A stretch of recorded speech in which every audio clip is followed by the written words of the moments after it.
A luz, muito bem. Agora creio que já estamos gravando. Muito bem. Olá, muito boa noite. Boa noite. Cá estamos, a Silvia, seja muito bem-vinda no nosso Obrigado. 33º encontro do nosso percurso de leituras do Seminário 11, né? Como a gente estava brincando, né, Silvia, nos bastidores, vamos ver se as coisas vão se clarear hoje ou não, né? Que se tratando de Lacan, tudo é uma incógnita, né? Pois é. E vamos Uma caminhando loucura. até onde a gente vai chegar, também não sei se é que vamos chegar em algum lugar. A gente vai aprendendo a ler o Lacan, já é uma ótima coisa. Uma ótima coisa, né? Esse Porque ele trabalho dessa leitura tem feito muito resultado, muito efeito, como vocês sabem. Tem pessoas aí que compraram a ideia também e estão fazendo, o que eu acho legal, né? Já vi grupos aí que estão seguindo a mesma linha. Isso é interessante, ao ler, levantando a cabeça, né? O próprio Daniel Omar, no SPCast, está levando adiante um projeto que ele já tinha há muito tempo, que é o Ditos e Escritos de Lacan, que é ler Lacan em ordem cronológica. Começou lá no Complexos Familiares. O velho falou, vamos chegar em algum lugar bem velhinhos lendo Lacan. É o Lacan sem pressa, né, da SPO. Sim. Né? É que não adianta ter pressa, né, gente? Isso é uma coisa que eu tive que ir tirando de mim, essa ansiedade de aprender tudo, imagina.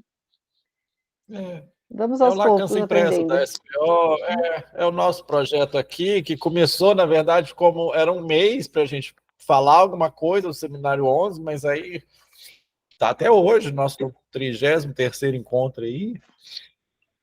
Precisa fazer algumas adaptações, coisa da vida. A gente planeja as coisas porque a gente é meio neurótico, né? O neurótico planeja, mas chega o real, muda as coisas.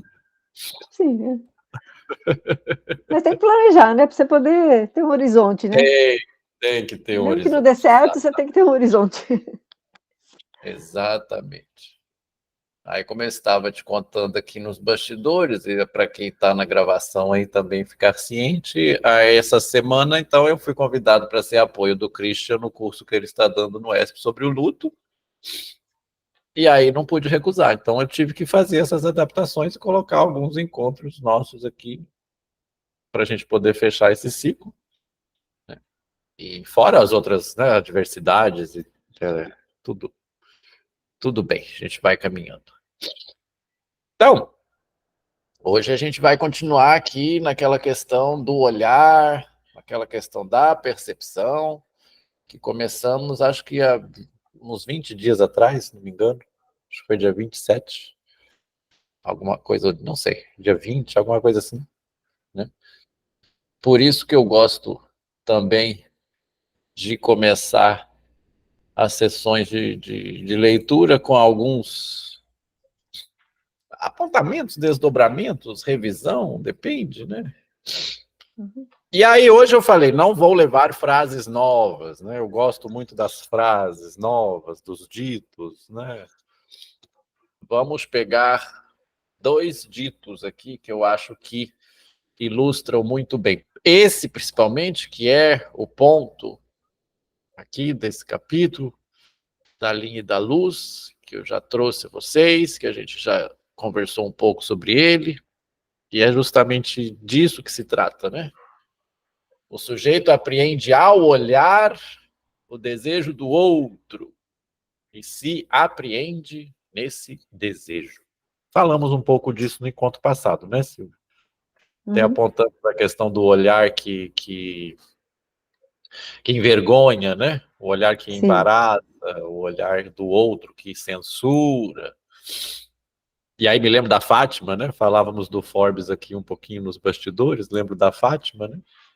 Fátima dançava e dançava e dançava.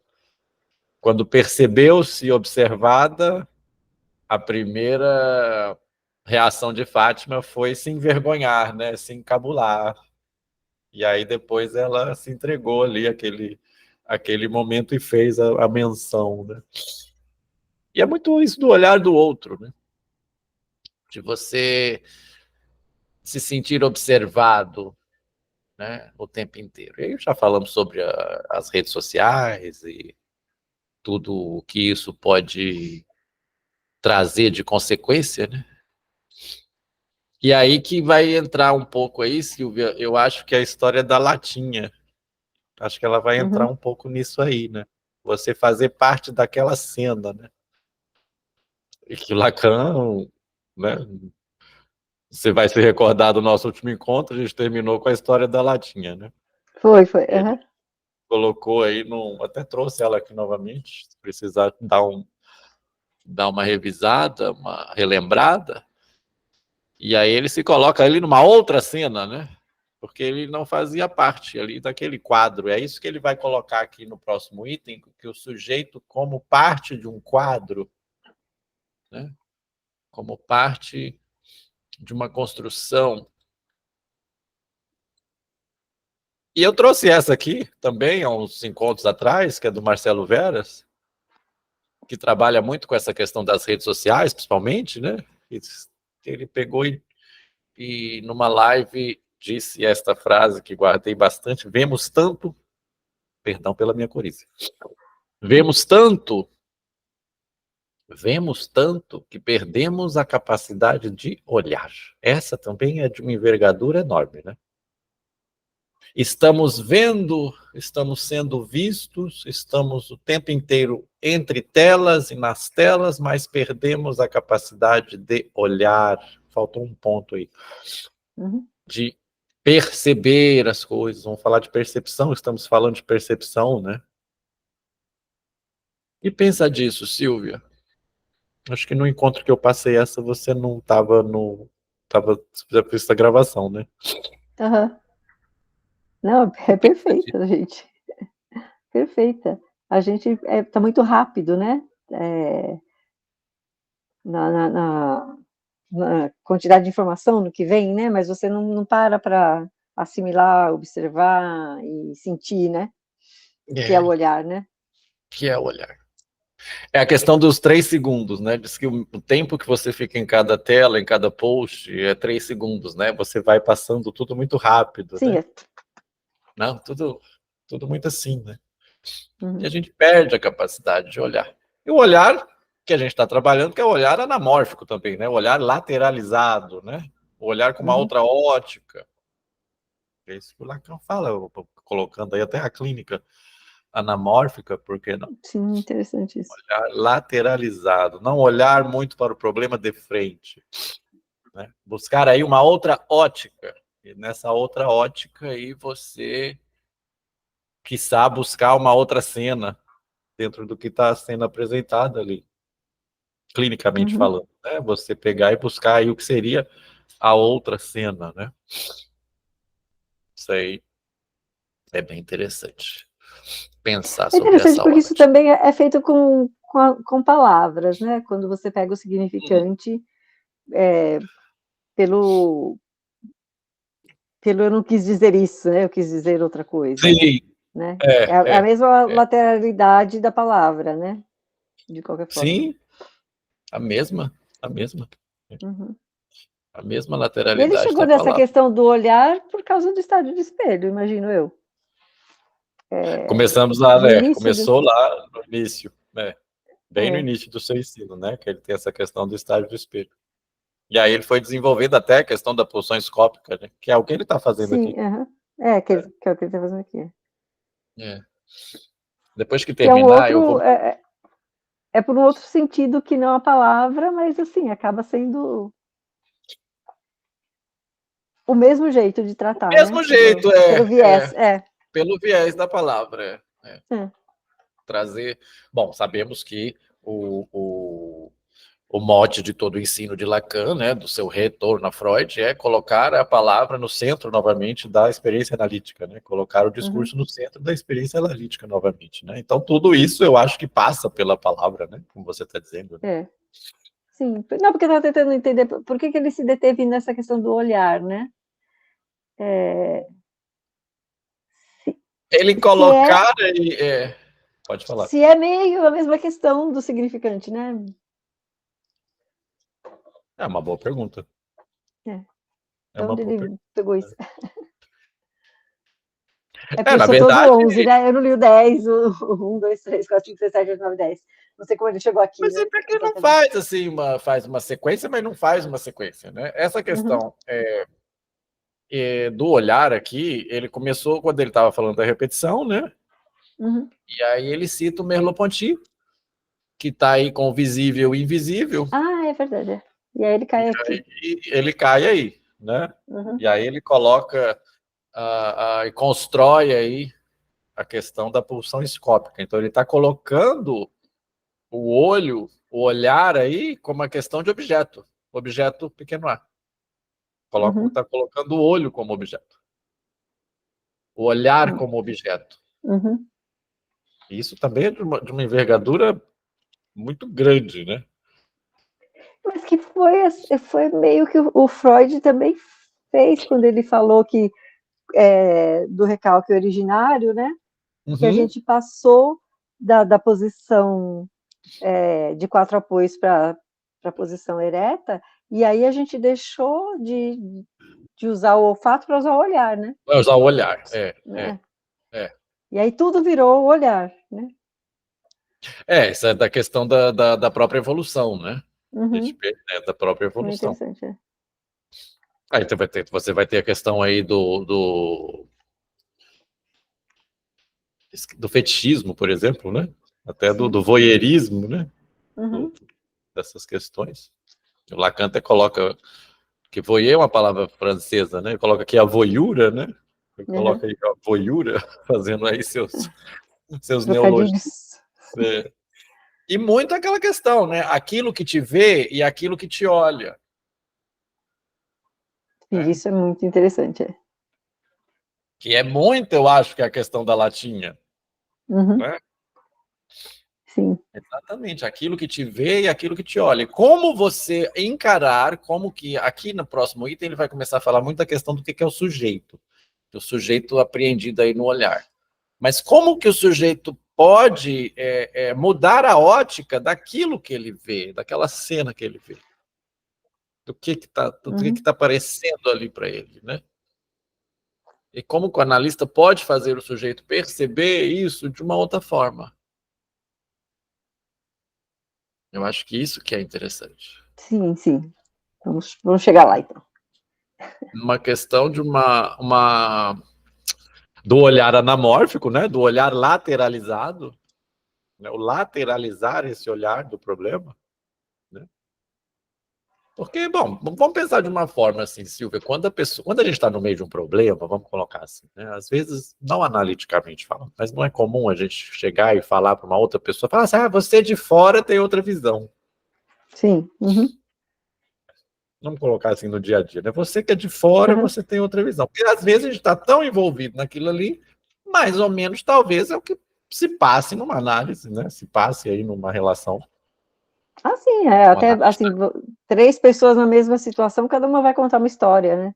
Porque é do meu ponto de vista que eu olho, né? Independente. Fazendo aí, mas o papel do analista é mostrar para o sujeito o quê? A outra cena disso, né? Sim, que tem outros jeitos, né? Outras formas, outros jeitos de se ver, mas... Enfim. Como que ele vai fazer isso, aí já é o capítulo 2, né? Deixa eu só reforçar aqui a história da latinha, se vocês não se importarem. Eu fui olhar no original, por curiosidade, aqui chama Joãozinho, né? Lá tá Petit Jean, né? Petit Jean, né? Então tá Joãozinho também, que eu falei que ia verificar, de curiosidade, né? O que seria? Esse vai variar. Em inglês, por exemplo, tem 2 expressões, que é John Doe e Mary Doe, né? Que seria o João Ninguém, né? Uma pessoa que não tem nome. Né? Aqui a gente fala muito Joãozinho, né? Então vamos dar uma olhada aqui rapidamente na página 97. Eu vou ler de novo esse apólogo, porque ele nos é muito interessante. Vou repassar aqui ainda alguns trechos para a gente poder seguir. Né? Então Lacan tinha aí seus 20 anos. Né? Então, vou colocar assim, cito Lacan, data de alguma coisa com meus 20 anos. E nesse tempo, certamente, jovem intelectual, eu não tinha outra preocupação senão a de ir a algum lugar, de me banhar em alguma prática direta, rural, caçadora e mesmo marinha. Perdão pela coriza. Um dia, eu estava no barquinho com algumas pessoas, membros de uma família de pescadores de um pequeno porto. Nessa ocasião, nossa Bretanha ainda não estava nas condições de grande indústria, nem de frota de pesca. O pescador pescava em sua casquinha de noz, com seus riscos e perigos.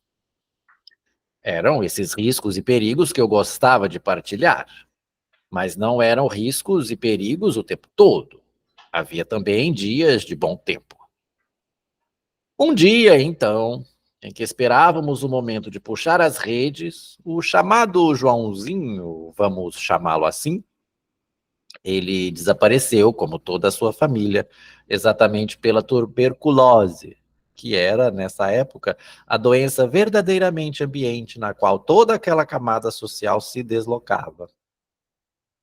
Me mostra alguma coisa que boiava na superfície das ondas. Era uma latinha, e mesmo precisamente uma lata de sardinhas. Ela boiava ali ao sol, testemunha da indústria de conserva que estávamos ali, aliás, encarregados de alimentar. Ela respelhava ao sol, e Joãozinho me diz: tá vendo aquela lata? Tá vendo? Pois ela não tá te vendo, não. Interessante que ela respelhava o sol, né? Então ela refletia o sol. E aí eu sigo aqui, ó, para a gente poder. Eu pus até a citação na tela, fica. O vulto dessa historinha, tal como ela acabava de surgir na invenção de meu parceiro, o fato de tê-la achado tão engraçada e eu menos, se prende a quê?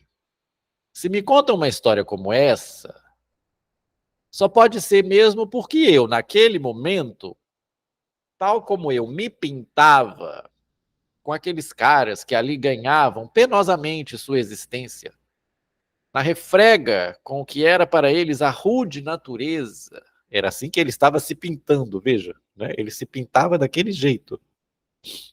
Eu, eu fazia quadro de uma maneira bastante inenarrável. Para dizer tudo, por mínimo que fosse, eu era a mancha no quadro. Ele era o que não devia estar ali, né? E é mesmo sentir isso que faz com que, só por me ouvir interpelar assim, essa história humorística, irônica história, não a acho tão engraçada assim.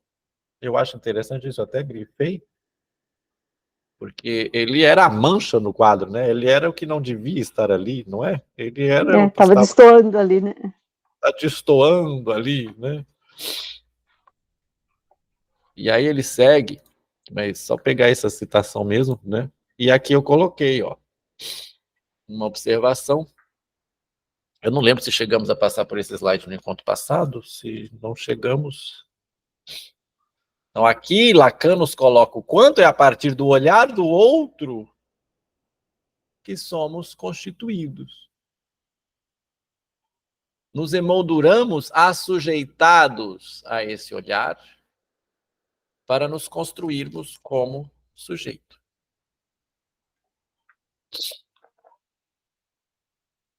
Aí tem um parágrafo aqui no finalzinho do parágrafo do primeiro parágrafo da página 98, onde ele vai falar assim: o quadro certamente está em meu olho, mas eu estou no quadro.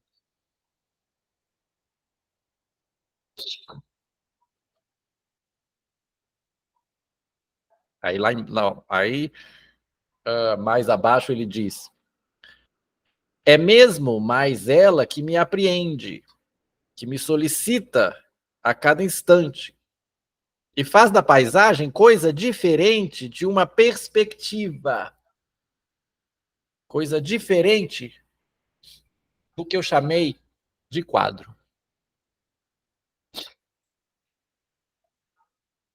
O correlato do quadro a situar no mesmo lugar que ele, quer dizer, do lado de fora, é o ponto de olhar. Ponto de olhar. Isso eu devia ter grifado aqui, não grifei. Quanto ao que, de um ao outro, faz mediação, o que está entre os dois é algo de natureza diversa da do espaço óptico geometral. Algo que representa um papel extremamente inverso, que opera, que opera não por ser atravessável, mas ao contrário, por ser opaco. É o anteparo, o ecrã daquela figura lá dos triângulos. Uhum.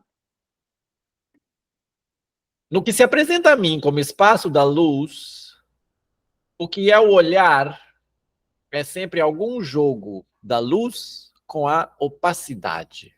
A luz com a opacidade. É sempre esse reespelhamento que estava lá ainda há pouco, no coração de minha historinha.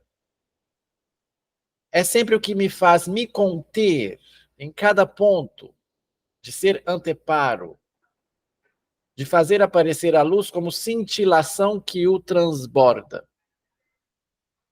Para dizer tudo, o ponto de olhar participa sempre da ambiguidade da joia. E eu, se sou alguma coisa no quadro, é também sob essa forma de anteparo, perdão, que ainda há pouco eu chamei de mancha. E aí o Lacan vai continuar. Aqui temos a divisão, mas aí ele continua o seu raciocínio e diz assim: assim é a relação do sujeito com o domínio da visão. Eu tinha caído? Acho que eu caí. Ah, eu escutei só o barulhinho aqui. Vamos seguir aqui, vamos seguir aqui para ver o raciocínio do Lacan. Né? Então, assim é a relação do sujeito com o domínio da visão. Sujeito, aqui, não é para ser entendido no sentido corrente da palavra sujeito, no sentido subjetivo. Essa relação não é, de modo algum, uma relação idealista. Esse sobrevoo, que eu chamo o sujeito, e que tenho por aquilo que dá consistência ao quadro, não é o sujeito que dá consistência ao quadro, né? Perdão. Não é um voo, não é um sobrevoo simplesmente representativo. Ele é, aqui, várias maneiras de se enganar no que concerne a essa função do sujeito no domínio do espetáculo. Ele é, aqui, várias maneiras de se enganar no que concerne a essa função do sujeito no domínio do espetáculo. Certamente, da função de síntese do que se passa por trás da minha retina, há exemplos na fenomenologia da percepção. Merleau-Ponty extrai proficientemente de uma abundante literatura fatos mais notáveis que mostram, por exemplo, que só o fato de se mascarar, graças a um anteparo, uma parte de um campo, funcionando como fonte de cores compostas, feitas, por exemplo, de duas rodas, de dois anteparos que, girando um para trás do outro, devem compor um certo tom de luz, que só essa intervenção faz ver de maneira completamente diferente a composição de que se trata. Alguns encontros atrás, quando a gente começou a falar da percepção, da fenomenologia da percepção, eu passei um vídeo para vocês sobre a percepção e a filosofia, não sei se estão lembrados. Se não me engano, foi no encontro 28, 29, alguma coisa assim. O que era a percepção para a filosofia, né? E uma das coisas é que a percepção nos engana. Eu acho que eu tenho a citação do Merleau-Ponty aqui, que ela vai... Deixa eu ver se eu até trouxe aqui. A ilusão nos engana, justamente fazendo-nos passar por uma percepção autêntica. Então, que nossos sentidos nos enganam, né? A ideia era que nossos sentidos nos enganam. Depois eu posso até repassar, mandar esse vídeo de novo para vocês, que era como que a percepção era vista na filosofia. Essa questão da percepção que o próprio Freud já traz, né, desde o esquema Pente, né, questão da percepção, perceptum, né, que depois o Lacan no esquema Z, né, no esquema L, fala do perceptum, né, da coisa percebida, né, então é nesse ponto. Né. E nós temos os nossos sentidos nos enganam, né? Esse é o ponto principal aí, dos nossos sentidos, eles nos enganam. Seguindo aqui. Aqui procuramos, com efeito, a função puramente subjetiva, no sentido ordinário do termo, a nota de mecanismo central, que intervém, pois o jogo de luz manipulado nessa experiência, e do qual conhecemos todos os componentes, é distinto do que é percebido pelo sujeito. Então há algo aí que é distinto do que é percebido pelo sujeito. Ainda outra coisa é se a perceber. Olha o a aí, né? Prefixo a de negação, né? Ainda outra coisa é se a perceber.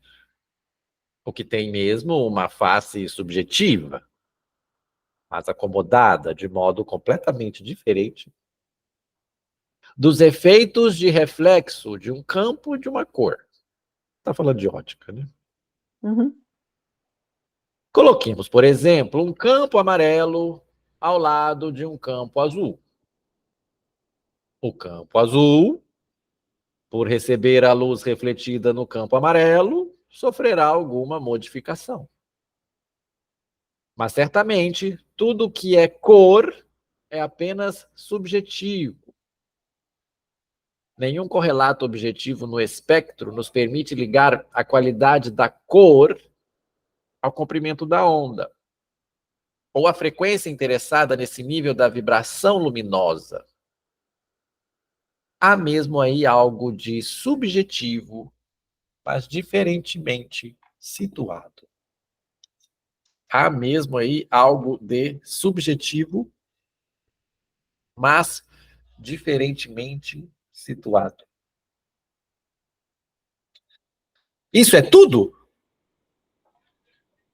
É disso que eu falo quando da relação do sujeito ao que eu chamei de quadro?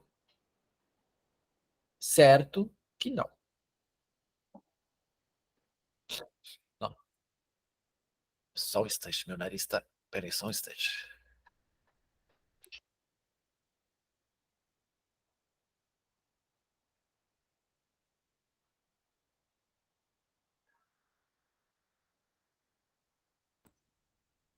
Ai, muito bem. Então, aí nós temos uma coisa que eu acho muito interessante no Lacan, né? Ele faz uma argumentação e depois ele põe uma pergunta, né? Ele responde a pergunta. Isso é tudo? Não, não é. Certo que não. Então, aí ele continua. Tudo bem que ele não responde também, mas... Não responde também, Eu lembro lá da primeira lição, né, que é a lição da excomunhão, onde ele joga 7 perguntas, né? Ele joga 7 perguntas para a plateia dele, né? Nesse momento que ele estava sendo acolhido aí, e, na verdade, iniciando aí sua escola, né? O Seminário 11 podia muito bem ser o Seminário 1, né? Que é depois que ele sai da IPA, né? Aí ele coloca aquelas 7, 8 perguntas, né? Mas que não dá as respostas, né? A que estou autorizado, né? O que é o conceito, se o conceito é fixo, se ele se modifica, etc, etc. Vamos ao que ele diz, então. Ó.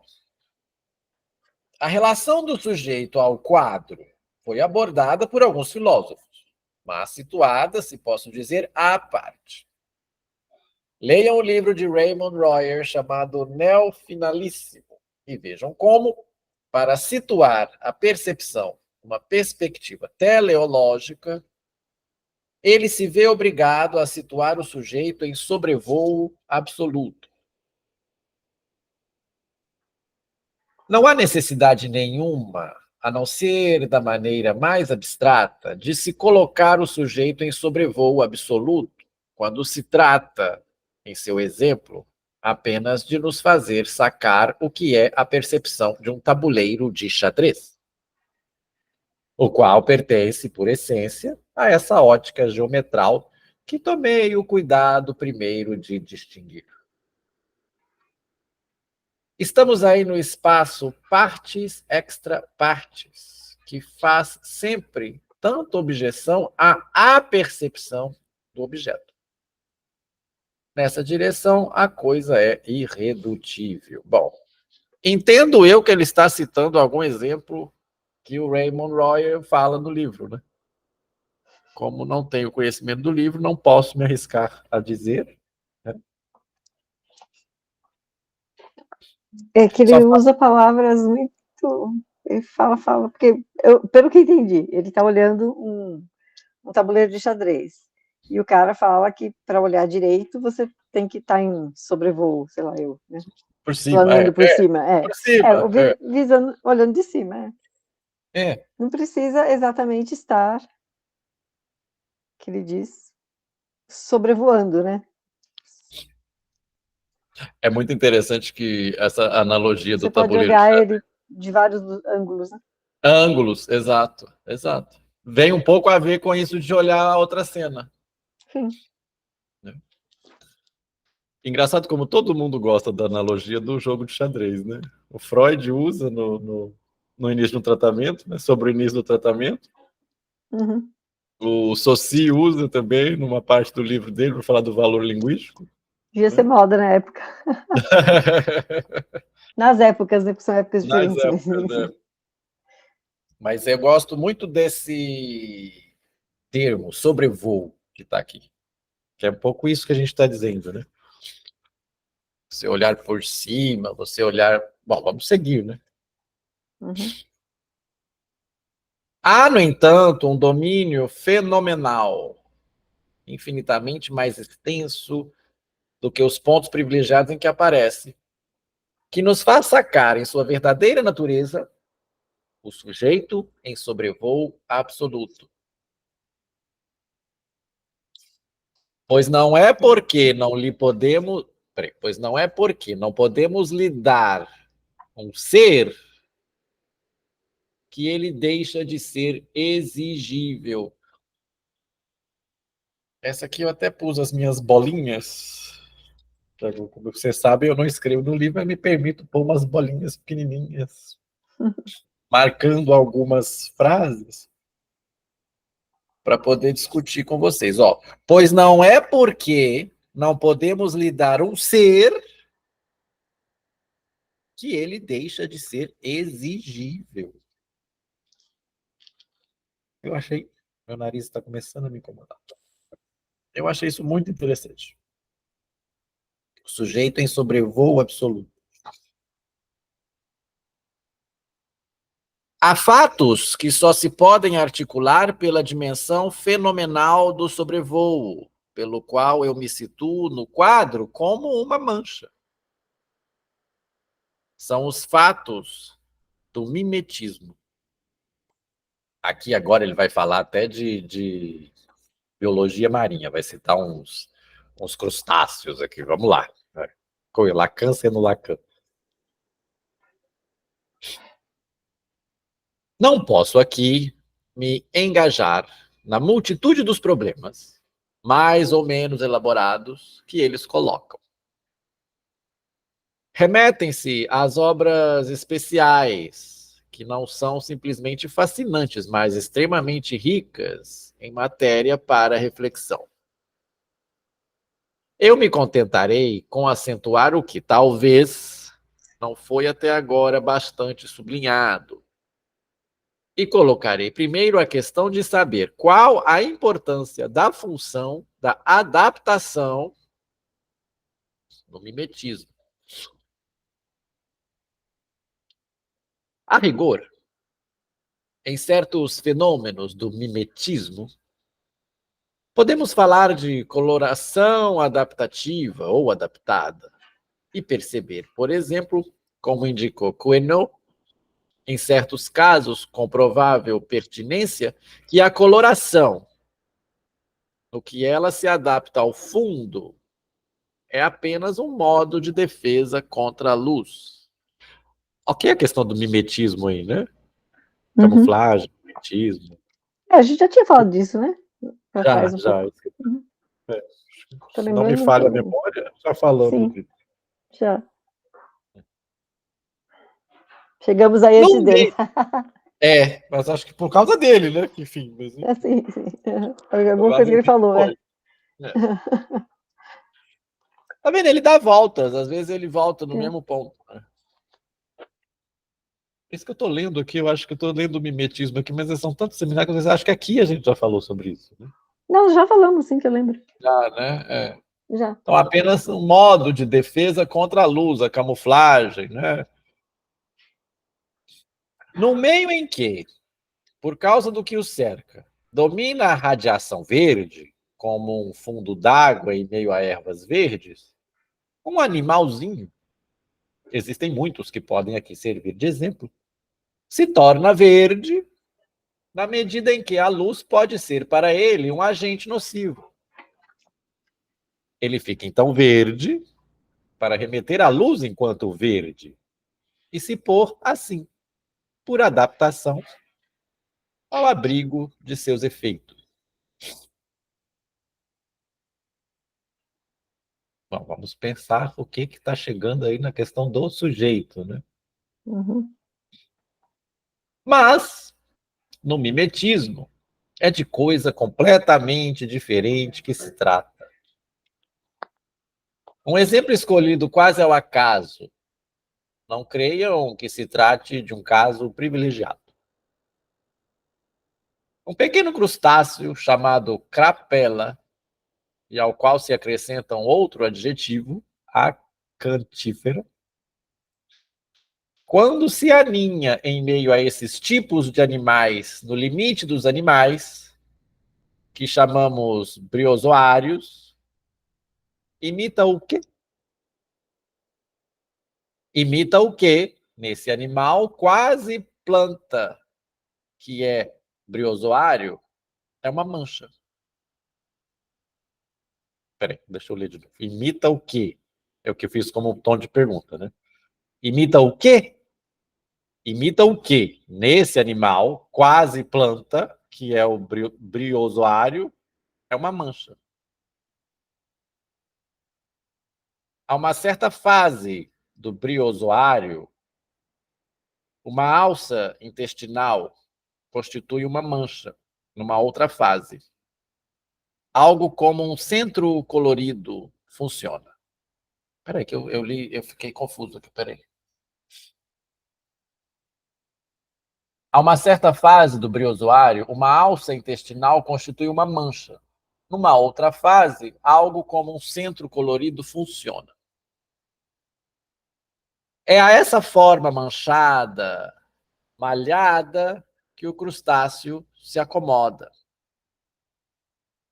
Ele se faz mancha. Ele se faz quadro. Inscreve-se no quadro.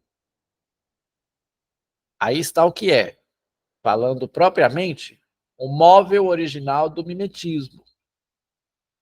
E, a partir daí, as dimensões fundamentais da inscrição do sujeito no quadro aparecem infinitamente mais justificadas do que podem fazê-lo em primeira aproximação, uma adivinhação mais ou menos tateante. Já fiz alusão ao que Kailoá diz disso em seu livrinho Medusa e Companhia, com aquela penetração incontestável que é, às vezes, a do não especialista. Seu afastamento talvez lhe permita melhor perceber os relevos do que o especialista não pode fazer mais que soletrar. É o que a gente estava falando. Seu afastamento... Exatamente. Seu afastamento talvez lhe permita melhor perceber os relevos do que o especialista não pode fazer mais que soletrar. Muito bem. Aí a gente podia dar o corte analítico e ficamos por aqui. Né? Beleza. Tô brincando. Tô brincando, vou terminar esse... Ah, tá. Tô dizendo porque aí já fecha tudo, né? Tô brincando que a gente já podia dar o corte analítico, fazer pensar, mas eu vou terminar aqui. Alguns só querem ver, olha, aquilo que te vê, aquilo que te olha. Lembra lá do Fernando Pessoa, eu vejo como via, mas por trás dos olhos vejo me vendo. Até postei no meu Instagram esses dias. Vejo me vendo demais. É. Alguns só querem ver no registro das colorações. Fatos de adaptação. Ele deu o exemplo aí, né? Fatos de adaptação. Alguns só querem ver nesse registro adaptativo. Né? Fatos de adaptação diversamente conseguida. Mas os fatos demonstram que quase nada da ordem da adaptação, tal como ela é vista ordinariamente como ligada às necessidades de sobrevivência, quase nada disso está implicado no mimetismo, o qual, na maioria dos casos, se mostra seja inoperante, seja operando estritamente em sentido contrário do que quereria o resultado presumidamente adaptativo. Ou seja, algo que opera no sentido oposto do que o que se espera, né? Vou pesquisar depois. Hã? Vou pesquisar isso depois. É. Aí que se a gente tivesse um biólogo aqui, seria bom, né? Em contraposição, Kailoá põe em relevo as 3 rubricas, que são efetivamente as dimensões maiores em que se desenrola a atividade mimética. O travesti, a camuflagem e a intimidação. É nesse domínio, com efeito, que se apresenta a dimensão pela qual o sujeito tem que inserir-se como quadro, tem que se inserir na cena. O mimetismo dá a ver algo enquanto distinto do que poderíamos chamar um ele mesmo que está por trás. O efeito do mimetismo é camuflagem, no sentido propriamente técnico. Não se trata de se colocar em acordo com o fundo, mas sobre um fundo sarapintado. Fazer-se pinta, exatamente como se opera a técnica da camuflagem nas operações de guerra humana. Ah, agora entendi o que você quis dizer, tá. Quer dizer, não é ficar igualzinho, é ficar nas nuances, né? Para aparecer, para desaparecer ali, não precisa ficar idêntico, né? Idêntico. Necessariamente, Aqui ele está fazendo uma belíssima metáfora, né? Do sujeito com os crustáceos, vamos dizer assim, né? Quando se trata do travesti, uma certa finalidade sexual é visada. A natureza nos mostra que essa visada sexual se produz por toda sorte de efeitos que são essencialmente de disfarce, de mascarada. Aqui se constitui um plano distinto da visada sexual em si mesma, que aí se encontra representando um papel essencial e que não deve ser distinguido tão depressa como sendo o da tapeação. A função do logro nessa ocasião é outra coisa, diante da qual convém suspender as decisões de nosso espírito antes de ter bem medido sua incidência. Enfim, o fenômeno dito da intimidação comporta também ele essa sobrevalia que o sujeito tenta sempre atingir em sua aparência. Olha a questão da aparência, né? Aí vai depender de como vamos escutar esse termo, né? Essa aparência, né? Aí também convém não se apressar em pôr em jogo uma intersubjetividade. Cada vez que se trata da imitação, guardemo-nos de pensar depressa demais no outro, que seria assim dito imitado. Imitar é, sem dúvida, reproduzir uma imagem. Mas fundamentalmente é, para o sujeito, inserir-se numa função cujo exercício o apreende. É nisso que devemos provisoriamente parar. E eu vou parar aqui. Eu acho que esse parágrafo final devia ser no início do 3. Mas eu vou frisar isso aqui e vamos deixar isso para pensar. No próximo encontro a gente pode, né, como você sugeriu, né, a gente pode dar uma pesquisada sobre essas questões miméticas aqui, trazer mais esmiuçado. Sim, O que eu quis hoje foi um pouquinho diferente do como eu faço das outras vezes, que eu paro e vou dizendo as referências, foi dar uma lida mesmo para a gente sentir esse texto e essa questão do mimetismo, do olhar afastado, né? E aí eu fico com essa frase aqui, ó. Vou repetir só esse finalzinho aqui, ó. Imitar é, sem dúvida, reproduzir uma imagem. Mas, fundamentalmente, é, para o sujeito, inserir-se numa função cujo exercício o apreende. Sabe que eu lembrei aí, nisso? Quando eu fazia Tai Chi, o professor colocava os mais antigos e que sabiam mais na frente e o resto para trás. E você ficava imitando o movimento até você chegar num ponto de apreensão do movimento em que ele já podia corrigir você. E aí ele olhava para você, enquanto isso, não. Enquanto isso, não. Né? Enquanto isso, você só imitava, tentava imitar, né? Para você aprender. Quando você conseguia aprender um pouco, aí ele vinha te ensinar te ensinar uma respiração, te ensinar uma posição, né? Me lembrou muito isso. Mas só depois de um certo aperfeiçoamento. Exato. Primeiro você só estava reproduzindo a imagem do que você estava vendo, né? E depois você aprendendo, aos poucos você ia aprendendo o movimento, a respiração, de tanto você tentar imitar, né? Ia se apropriando daquilo. E daí ele vinha te ajudar, né? Enquanto isso, não. E você ia aprendendo e apreendendo. Né? Como você disse. Exatamente. Né? Mas não é muito essa frase que está aqui? Não, exatamente. Essa frase me lembrou isso. Exatamente isso. Porque ele diz aqui, ó, fundamentalmente aqui para o sujeito inserir-se numa função cujo exercício o apreende. O seu exemplo aí também foi perfeito. Né? Sim, é exatamente isso aqui, né? No começo você tenta mimetizar, imitar, né? Imitar. Para você se apropriar daquilo depois. Né? Daquilo que era a imagem, né? Aquilo que era a imagem. Não é uma coisa meio que passa na relação de analista e analisando?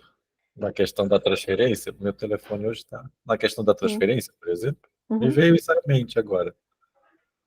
Eu já, isso acontece muito na questão da transferência, né? Principalmente quando está no começo do processo, e aí o analisando quer imitar o analista em tudo, né? Sim, sim, quer ser reconhecido, né? É. E aí você tenta ser agradável para a pessoa, né? Para a pessoa. Se mostrar Muito agradável, é coisa em muito comum, né? coisa em comum, É. Eu tenho bom, esse caso, eu não vou citar nome, mas o caso foi colocado em público, um relato de hoje só se autorizou analista, ocupa a função de analista, mas que estava dizendo justamente isso, que no começo ele queria fazer igualzinho o analista dele. Isso é normal, né? Até o tipo de voz, o tipo de interpretação, o tipo de pontuação, né? Uhum. Quando você vai passando pelo processo, você vê que não é bem por aí. Não, porque daí você está deixando de escutar para tentar imitar, né? Mas não é um pouco a ver com esse mimetismo, né? Sim. Depois com essa apreensão. Depois que você apreende, você se apodera do exercício, né? O exercício, é muito interessante. Isso é uma coisa também que acho que é um pouco até disseminada muito pelo cinema, né? Que não faz muita diferença entre o que é, por exemplo, psicanálise e psicoterapia, né? Que fica naquelas Sim. conversas. Fica aquelas conversas assim, o meu analista falou isso e aquilo outro. Mas senão não tem graça, né? Se você fizer um filme ou uma série que o analista não fala nada. Né? Não, mas isso acontece na vida real também. A pessoa, quando faz análise ou faz terapia, né? Aí chega numa conversa e fica assim: o meu analista disse isso, aquilo outro. Né? Como se a palavra do analista fosse Afinal, né? Fosse a final. A gente tem essa relação de transferência, e claro, é um amor de transferência, né? Que você, obviamente, tem com o seu, eu tenho com o meu, e isso é normal, senão o processo não Não anda, anda, né? né? Mas quando a gente consegue perceber que não é com o analista, né? Passa pelo analista, aí o processo fica diferente. Ele ecoa, né? Ele ecoa, e aí ele toma outro rumo, né? Sim. Aí toma outro rumo. Minha querida, muito obrigado, então.